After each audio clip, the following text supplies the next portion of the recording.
Bonjour à tous les membres du Centre chrétien d'enseignement biblique. Alors, le Seigneur nous a demandé, n'est-ce pas, en ce temps de pandémie à travers le monde, d'analyser le livre d'Exode.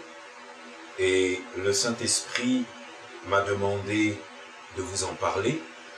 Donc, j'ai demandé qu'on puisse avoir un temps de prière tous les jours. À partir de 5 heures du matin, nous commençons la prière jusqu'à 6 heures. Ensuite, à midi, nous prions de midi à 13 heures. Et ensuite, à 17 heures, nous prions. Après, dans la nuit, vous faites selon que le Saint-Esprit vous réveille et vous pousse à la prière. Alors, le Saint-Esprit m'a demandé de parcourir avec vous le livre de l'Exode. Et il m'a dit, analyse le livre de l'Exode et tu vas comprendre les temps que vous êtes en train de vivre. Donc, je n'ai pas voulu le faire seul parce que je connais le Saint-Esprit et je sais que c'est un esprit de révélation. Et je savais que le Seigneur allait me révéler certaines choses. Et j'ai demandé au peuple de Dieu de le parcourir avec moi et que j'allais commencer, grâce au Saint-Esprit, à pouvoir, n'est-ce pas, décortiquer ce que Dieu veut nous dire en ces temps de pandémie, en ces temps de maladie dans le monde entier. Alors, je souhaiterais, puisque lorsque le Seigneur m'a appelé au ministère, il m'a dit, à la base, n'ouvre pas d'église, mais mets en place des écoles, parce que, en ce qui concerne l'enseignement biblique, la parole de Dieu n'est pas enseignée et il manque beaucoup de choses au peuple de Dieu. C'est pourquoi, si tu trouves que le Saint-Esprit nous conduisant au travers de ces enseignements te fait du bien, n'oublie pas de partager, n'est-ce pas, à tes frères, à tes sœurs, à tes amis et à tes parents. Nous allons tout de suite aller dans le livre d'Exode 1 et nous allons lire à partir de Exode 7 et nous allons nous arrêter à Exode 10. Alors, prenez tous vos Bibles, ça va éviter de dire que l'homme de Dieu a dit des choses qui ne sont pas vraies. Voici, je lis la parole de Dieu. Exode 1, à partir du verset 7. La Bible dit, « Les enfants d'Israël furent féconds et multiplièrent, ils s'accrurent et devinrent de plus en plus puissants, et le pays en fut rempli. Il s'éleva sur l'Égypte un nouveau roi, qui n'avait point connu Joseph. Il dit à son peuple, « Voilà les enfants d'Israël qui forment un peuple plus nombreux et plus puissant que nous. Allons, montrons-nous habiles à son égard, empêchons qu'il ne s'accroisse, et que s'il survient une guerre, il ne se joigne à nos ennemis pour nous combattre et sortir ensuite du pays. » Voilà. Alors, vous allez remarquer tout de suite que dès le verset 7, il se passe quelque chose. La Bible nous dit que les enfants d'Israël furent féconds, premièrement, et ils se multiplièrent, deuxièmement, ils s'accrurent et devinrent de plus en plus puissants, et le pays en fut rempli. Alors, je voudrais souligner ici quelque chose de très important par l'Esprit de Dieu. Les enfants d'Israël avaient des problèmes. Israël, le peuple d'Israël avait des problèmes. Ils avaient des difficultés et ils traversaient des temps difficiles. Ils étaient assujettis à un roi, à un empereur, appelez-le comme vous voulez, c'était Pharaon. Et celui-ci a remarqué que malgré les difficultés de ce peuple, malgré la galère que traversait ce peuple, bizarrement, ils étaient féconds. Ils multiplièrent et ils s'accrurent et ils devinrent de plus en plus puissants. Écoutez, vous voyez, aujourd'hui, le monde entier est en train de traverser une crise. Cette crise, c'est que des gens qui se disaient puissants, des gens qui ont assujetti certains peuples à travers le monde, en particulier le peuple noir, ils ont bâti des empires, ils ont bâti des forteresses, ils ont bâti des puissances et ils en sont très fiers. Monétairement, ils ont arnaqué le monde entier. Techniquement, avec les nouvelles technologies, ils ont arnaqué le monde entier. Et pendant qu'ils se trouvaient puissants et qu'ils allaient de plus en plus haut, selon leur puissance, selon leur mentalité, il se trouve que, comme le peuple d'Israël de l'époque, ils se sont rendus compte que, mais le peuple, sinon les peuples que nous assujettissons à travers le monde, bizarrement, c'est à ne rien comprendre. Malgré leurs difficultés économiques, malgré leurs difficultés financières, comment se fait-il que ces peuples soient féconds et se multiplient? Le Saint-Esprit m'a fait remarquer quelque chose. J'ai regardé plusieurs vidéos de nos jours et je suis tombé sur plusieurs vidéos de Nicolas Sarkozy, qui était le président de la France. Ok? Vous savez que dans l'Europe et dans les puissances occidentales, la France joue un grand rôle parce qu'elle est un peu la mère de l'Europe. Et voici que Nicolas Sarkozy, dans ses dires, il s'exprime en disant qu'au Nigeria, le peuple nigérien est trop fécond, le peuple nigérien se multiplie. Et si on ne fait pas attention, ils vont détruire le monde. Lorsque le Saint-Esprit m'a permis d'analyser cette vidéo, il m'a fait aller au-delà de ce que certains dirigeants européens disent. Écoutez, quand Dieu a créé Adam et Ève, lorsqu'il a créé le ciel et la terre et tout ce qui se meut dans l'univers, la première bénédiction qui est sortie de la bouche de l'Éternel, il a dit « Soyez féconds, multipliez, assujettissez la terre et dominez. » Alors, cette bénédiction et cette grâce a été donnée aux Africains, aux Européens, aux Asiatiques et à tous les peuples de la terre. Ce qui veut dire que la première grâce qu'un humain a, la première bénédiction qu'un être humain a, ce n'est pas l'argent, ce n'est pas la richesse financière, ce n'est pas l'or, ce n'est pas le diamant, ce n'est pas le pétrole. Dieu dit, soyez féconds.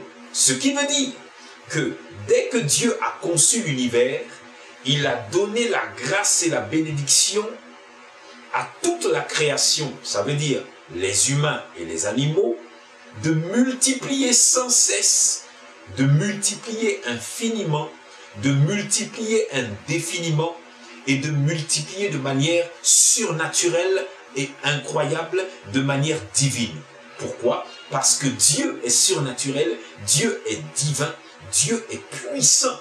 Donc lorsqu'il prononce la parole sur la création et qu'il dit « soyez féconds », il donne un pouvoir surnaturel d'être fécond. Lorsqu'il dit multiplier, il donne un pouvoir extraordinaire de multiplier. Écoutez, le Saint-Esprit me fait comprendre quelque chose.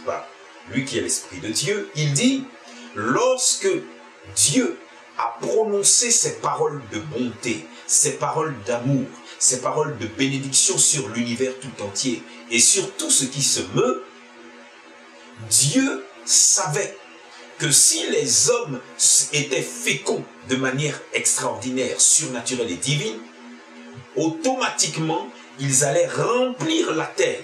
Et s'ils remplissaient la terre, ils ne pouvaient jamais détruire la terre, ils ne pouvaient jamais détruire l'oxygène, ils ne pouvaient pas détruire tout ce qui fait qu'ils arrivent à vivre sur la terre et dans le monde.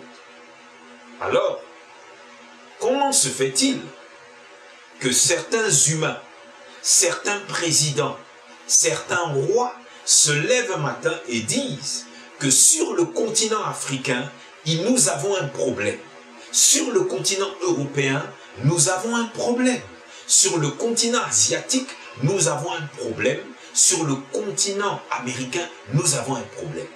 Notre problème, c'est que certains peuples, comme les Africains, certains peuples, comme les Asiatiques, se multiplient trop. Pourquoi? Parce qu'ils sont féconds et ça paraît surnaturel, ça paraît divin. Ils sont féconds, ils accouchent n'importe comment, les femmes accouchent n'importe comment, les hommes sont fertiles n'importe comment, les femmes sont fertiles n'importe comment et on ne peut pas le maîtriser.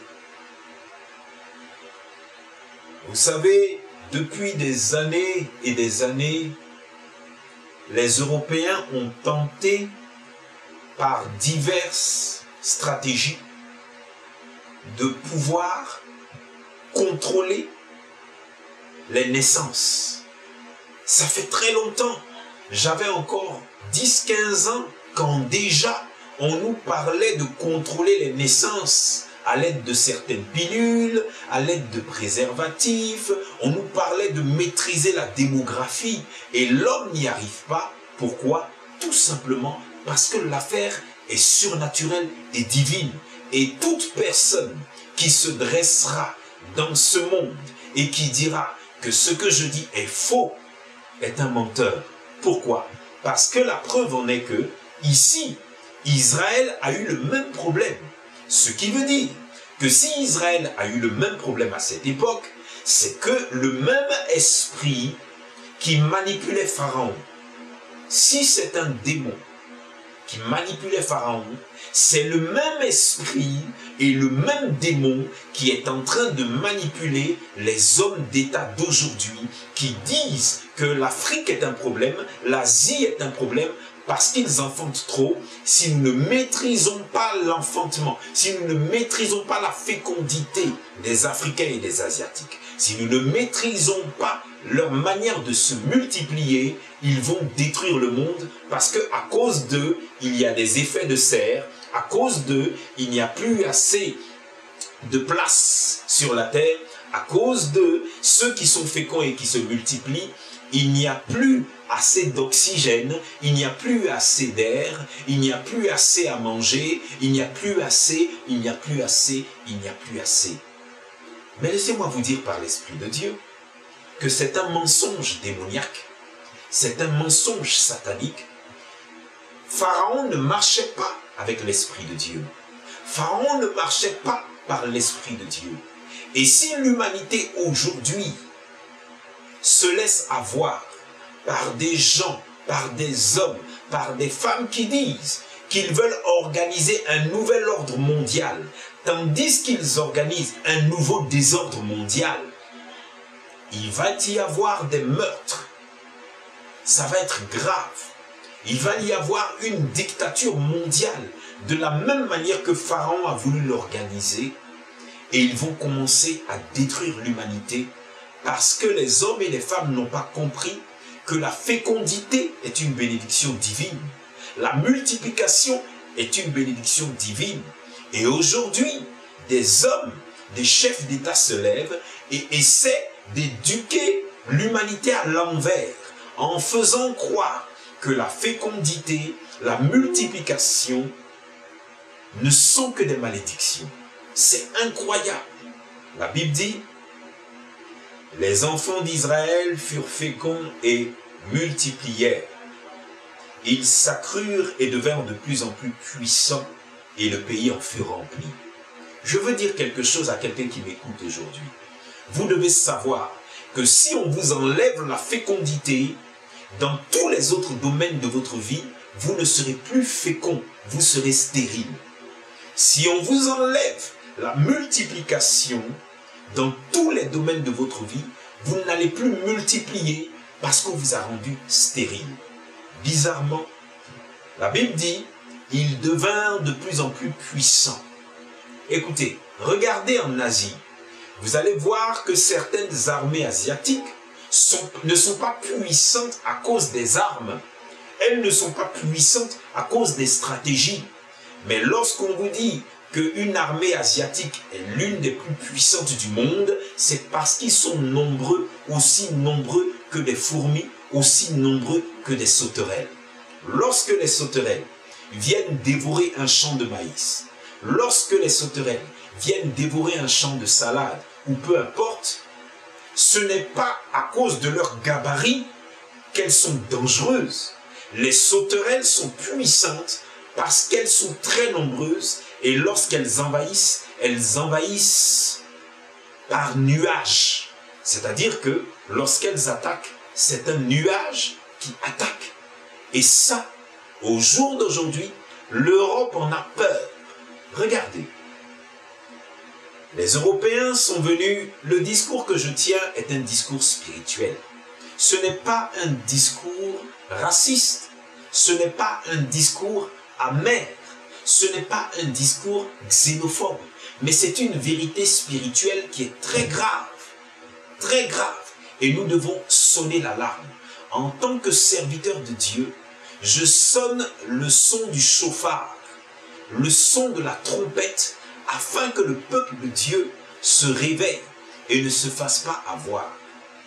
Écoutez, les Européens, l'Occident, l'Angleterre, la France, la Belgique, plusieurs pays européens, l'Espagne, l'Italie, ils sont venus en Afrique pour assujettir le peuple noir. Ils ont pris des Noirs pour aller dans leur pays, sur le continent européen, et sur leur continent, pour bâtir leur pays, parce que, à cause du froid, en Europe, il y a 6 mois de chaleur, il y a 6 mois de fraîcheur, l'hiver. Donc, a fait que les Européens ne sont pas aussi puissants que les Noirs. Pourquoi? Parce que sur le continent noir, le soleil est là en permanence. Vous allez voir que les Africains, de manière permanente, étant frappés par le soleil, ils sont plus puissants physiquement, ils sont plus puissants sexuellement. Et ça fait que lorsqu'on les a pris en tant qu'esclaves, qu'on les a emmenés sur le continent européen pour travailler, ils étaient plus rentables dans le travail. Et Pharaon l'avait compris. L'esprit qui possédait Pharaon l'avait compris. L'esprit qui possède certains dirigeants de notre temps l'ont compris. Mais ils n'avaient pas pensé à quelque chose. Ils n'avaient pas pensé, ils n'avaient pas eu le discernement de comprendre que les personnes qu'ils avaient pris pour esclaves, Dieu avait prononcé des paroles sur eux, sur leur continent et sur leur vie. Le nom de l'Afrique, ce n'était pas l'Afrique. Le nom de l'Afrique, c'était Kemet. Kemet, ça veut dire la terre noire, la terre des Noirs, la terre de couleur noire. Bon, ok. Non seulement c'était la terre noire, mais c'était une terre dirigée par les Noirs. Donc les pharaons étaient noirs. Alors, le peuple qui était là, n'est-ce pas, le peuple d'Israël, il manifestait sur la terre de Pharaon l'onction et la puissance de la fécondité de la multiplication. Lorsque Pharaon les a pris comme esclaves, cette onction ne s'est pas arrêtée. Cette onction de multiplication et de fécondité ne s'est pas arrêtée et ça les a rendus puissants. La Bible dit quoi? Exode 1, verset 7. Le pays en fut rempli. Donc, lorsque l'Europe est venue prendre les Blacks sur leur terre et qu'ils les ont emmenés en Europe, l'onction de Dieu, la puissance de Dieu, la parole de Dieu qui disait « Soyez féconds, multipliez, assujettissez la terre et dominez » était toujours sur le peuple noir. Alors, l'erreur a été de les emmener sur le continent européen et de penser que les Noirs allaient se multiplier uniquement avec des Noirs. Et là, puisqu'ils étaient puissants,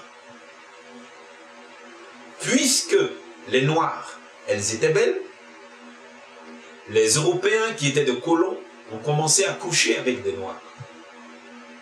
Donc, si vous allez dans les îles Caraïbes, vous allez voir qu'il y a beaucoup de métis qui ne connaissent pas leur origine parce que leurs parents, n'est-ce pas, étaient des colons. Et donc, ces enfants-là sont le résultat des blacks, des femmes blacks, qui étaient des esclaves et qui avaient été violés ou possédés par des maîtres qui étaient des blancs. Ok? Ces Européens ont goûté à des Africaines et ils pensaient que les femmes européennes n'allaient pas goûter à des blacks, à des noirs. Alors, entre le temps de l'esclavage et aujourd'hui, ce qui s'est passé, c'est que des Européennes ont eu des relations avec des Africains et se sont rendus compte que les Africains avaient plus de force, plus de puissance sexuelle que pas mal d'Européens. Elles en ont parlé à d'autres et ça a dégénéré. Il y a eu des enfants métis et le problème c'est que l'onction, la grâce de la fécondité étant toujours là, les métis, le métissage est en train d'envahir l'Europe. Et là, ça devient un sérieux problème pour Pharaon, ça devient un sérieux problème, n'est-ce pas, pour les chefs d'État européens, pour les dirigeants européens, en tout cas 80% d'eux.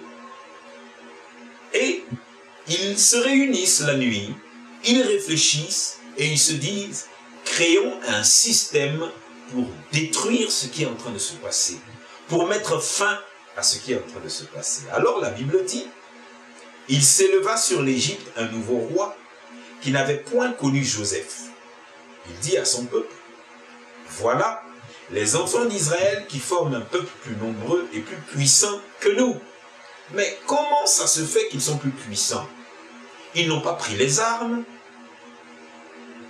ils n'ont pas pris des flèches, des revolvers ou des fusils, mais le roi dit, ils sont trop nombreux. S'ils sont nombreux, ça veut dire qu'ils sont puissants. Regardez comment une suspicion inutile se met en marche et une fois encore, le peuple occidental, le peuple européen, va se mettre à tenter d'assujettir le peuple noir ou les peuples féconds, les peuples qui se multiplient, et ils vont commencer encore injustement, sous l'œil international, sous l'œil de l'ONU, sous l'œil de l'OMS, ils vont commencer à faire des choses, des tueries, de la même manière que depuis plus de 50 ans, ils organisent des tueries, des coups d'État pour placer des chefs d'État que eux-mêmes veulent placer. De cette même manière, ils s'organisent pour recommencer à tuer. Le roi de l'époque dit, allons, montrons-nous habiles à son égard. À l'égard de qui? À l'égard du peuple fécond.